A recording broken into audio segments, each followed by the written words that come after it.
I'm Chad Ricardo, and joining me right now, one of my absolute favorite student athletes in the DC, in the region, in the area, Mr. Grant Donaldson. Grant, thank you for joining us here today. Thank you for having me. Now, Grant, you're an all-WCAC performer. You're a Dematha Stag, so of course you're a champion. You all had a historic season this past year.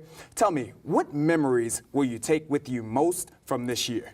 Definitely, I mean, the whole season, it was just fantastic ride from day one, you know, starting with two-a-days, going on to a first scrimmage, you know, Pilati, and, you know, with Anthony McFarland going down, it definitely brought the team closer together and wanted us to help us win the championship for him, so that's what we did. Now, you speak of Anthony McFarland going down, and I think that brings up a very interesting point. All season, you all attempted to be, or seem to be, a team of destiny. Last year, of course, you had one of your top guys, DJ Turner, go down at the beginning of the season. You all were able to get it done anyway. This year, the same thing happened after McFarland went down. What about your squad made you all such a resilient bunch? I believe it was how close we came, you know, throughout the whole season. You know, every game we would just get closer and closer until the championship game. And I mean, we're family, you know, nothing was going to break our bond. You know, even if we're down by 15 points, we're still going to come back and, you know, give everybody a run for their money. Classic battles that you all had this season. Of course, potentially your top foe was DC's very own St. John's Cadets out there.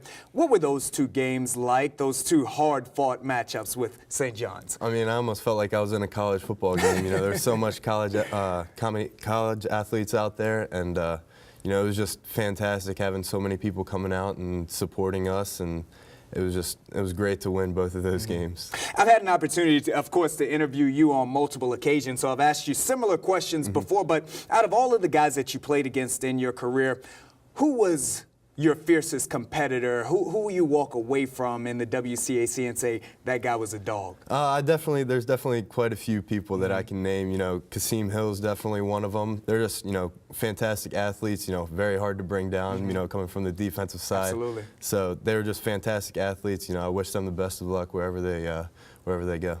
Now, when we looked at your recruiting process in specific, I know that that out of all of the teams that offered you, coming down, UPenn was in the mix, Nevada was in the mix, Cornell was in the mix. You didn't choose any of those guys. Who would have been your number 2 choice? Well, UConn was definitely up there as well, but as you just recently heard, all their coaching staff left. Correct. I was very interested in UPenn, you know, for the academic reasons, of course. You know, Nevada's always a good choice as well, but you know, truly Air Force was my top pick. And as we look to Air Force, I know one of the greatest days in my own personal career was when I had an opportunity to be and cover your actual commitment to Air Force. It was a special day, I know, for you all, a special day for myself and my team as well. Why Air Force? Air Force just, you know, secures my future in every aspect. You know, if I want to choose to pursue the football career, they just changed the rule now where you can go directly into the NFL after college. Also, job security was definitely very important, and a great education. You know, Air Force is a top academic school, so I kind of reached all three of my subjects there that I wanted to get in college. So you're planning for the future as well as the present all at one time. Yeah, great football team, you know, great academics, and job security as well. So all of the kids out there, definitely be sure to take all of that into account when you're making your own personal choices.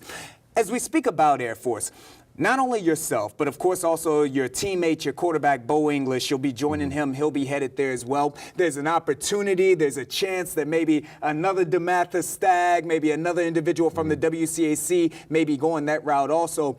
What do you think that it will mean to, they're already a successful football program, but what will it mean to that program if they can really start building a pipeline down here into the DC area? I mean, it's definitely a very big, you know, opening if Air Force can start bringing in a lot more kids, because, you know, as we know, the DMV, you know, just starts shooting out D1 athletes everywhere. So it's definitely very big for Air Force to get quite a few DMV guys. Yes, and you have a younger brother that's out there as well. Not only for your younger brother, but for all of the other younger student athletes that are out there. How do they get to the point that you are today? Hard work. You know, you have to work hard in order to be good at your craft, and you have to, you know, be persistent in working hard. So, you know, if you work hard, stay focused, and just do the right things all the time, it'll eventually work out for you. Impressive young man right here. On behalf of Grant Donaldson of the mighty Dematha Stags, I am Chad Ricardo, and this is DKN Sports.